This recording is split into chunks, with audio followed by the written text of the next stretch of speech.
fortune or a front row seat in society. Never got to sing his favorite song on the Grand Ole Opry, but he took his beat-up guitar out most every night and sang it on the front porch. Lord knows he sang it right. He sang, when we fall down in life, we best get up again. Many are the trials and tears we must overcome. Learn to take it easy, walk in freedom's light, and keep on keeping on till you get it right.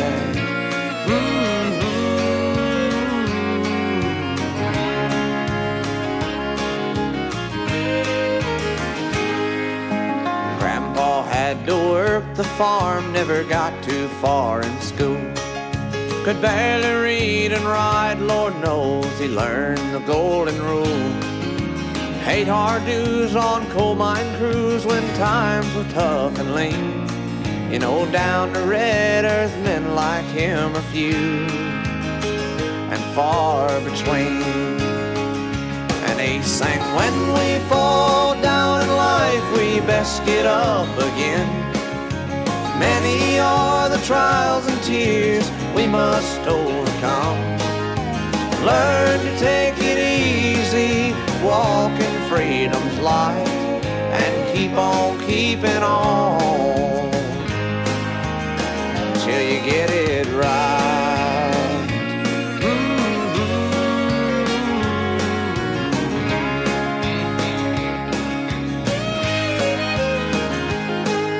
Grandpa's now a mega star for all the universe to see, where they don't charge admission and angels play along for free. Yeah, when we fall down in life, we best get up again. Many are the trials and tears we must overcome. Learn to take it easy, walk in freedom's light, and keep on keeping on till you get it right.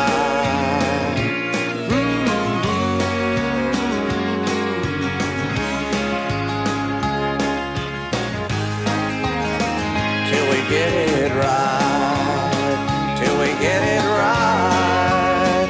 Till we get it right.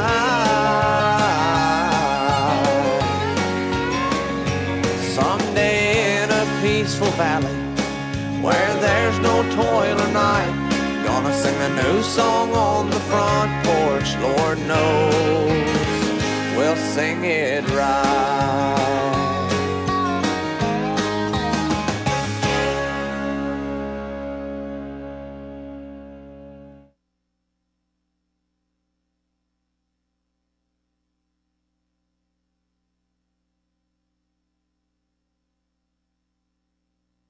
Hi everyone, and welcome to Humanity Matters.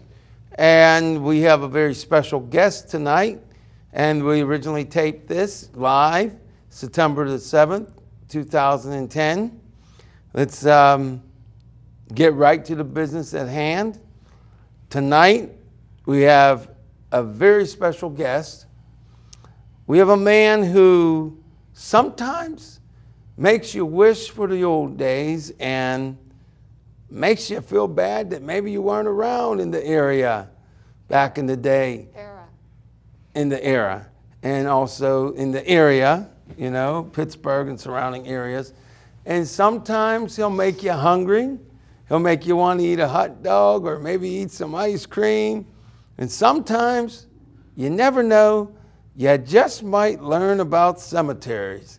Yes, we have one of the greatest assets to public television around the United States, and of course one of the best assets for WQED. We have the man who's still here, and we're glad he is, the one, the only, the guy who tells you what's going on in Pittsburgh, Rick C.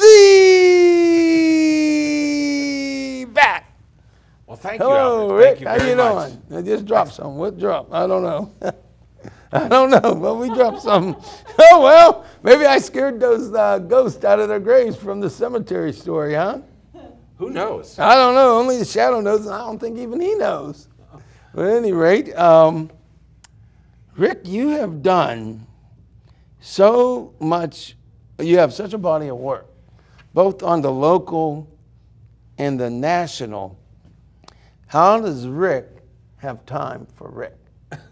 There is no time for Rick. There is no time for Rick. But you know what? I know that I have such a wonderful job Yeah. that, I get such pleasure out of my job Right. that that's okay. I know that there are a million people that would love to be doing what I get to do. And so I'm really happy with my work, and Right. I love my work. Well, I was looking on Wikipedia, which you have, apparently have a following, and a lot of stuff about you, and I'm getting calls on my cell phone. I think that maybe it's not on the air yet, but at any rate, we have some information. I learned that the first documentary you did, according to Wikipedia, was in 1984, Shag for South Carolina for ETV. Could you tell us a little bit about Shag for South Carolina's ETV, and what is ETV? Right, ETV stands for Educational Television. Okay. And that's what they call the PBS stations in South Carolina. They're a network of stations, and they call it SCETV for Educational Television. And I started to work there as an intern when I was in college. I worked with Josie Carey, who used to be on television here in Pittsburgh. Okay. She was actually Fred Rogers' partner Oh. when WQED first started back in 1954. Okay. She did a show with Fred called Children's Corner, and then later she went on to KDKA and did Josie's storybook, Josie's Playhouse, and she was on a bunch of different shows on KDKA. She was doing a children's show in South Carolina called We, and I went and I was an intern with her. And then after I graduated from college, they called me and asked me if I'd be a production assistant on a energy conservation movie. And I went, that's what got me back to South Carolina. Okay. And I worked there for 11 years. Wow. But in 1984, I made my first long-form documentary. It was a half an hour about the state dance of South Carolina, and that's the Shag. Okay.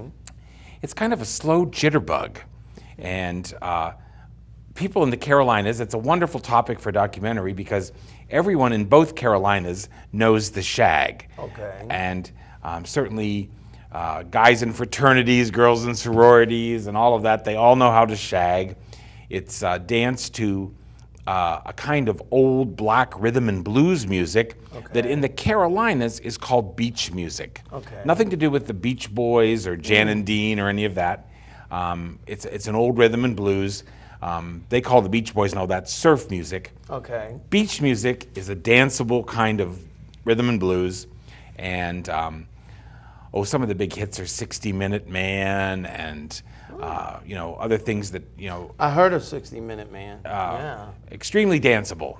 Okay. So the Shag, it's just called Shag, was my Okay. first documentary in 1984, and actually, while I was there in South Carolina, I also got to do a documentary about an arts festival in Australia. So I went to Australia for 28 days, and I did a little documentary there about our trip, sort of a travel log called The Slightly Wacky Aussie Doco.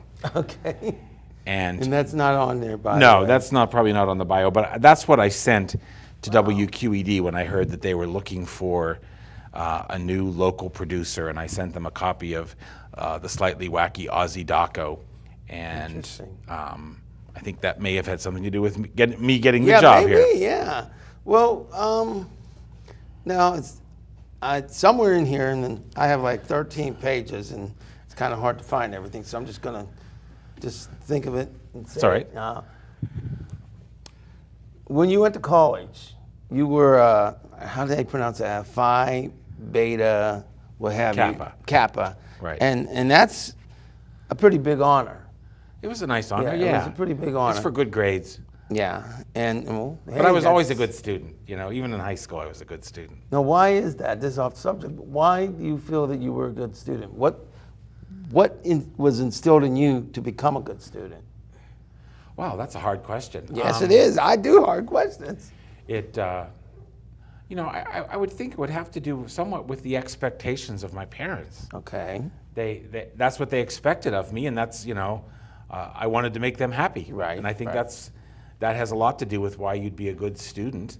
Well, did you study a lot, or were you just naturally brilliant? Well, I mean, an honest question. No, I mean, I think things came easy to me, but I did study Yeah. a lot. I loved reading. I've always loved reading.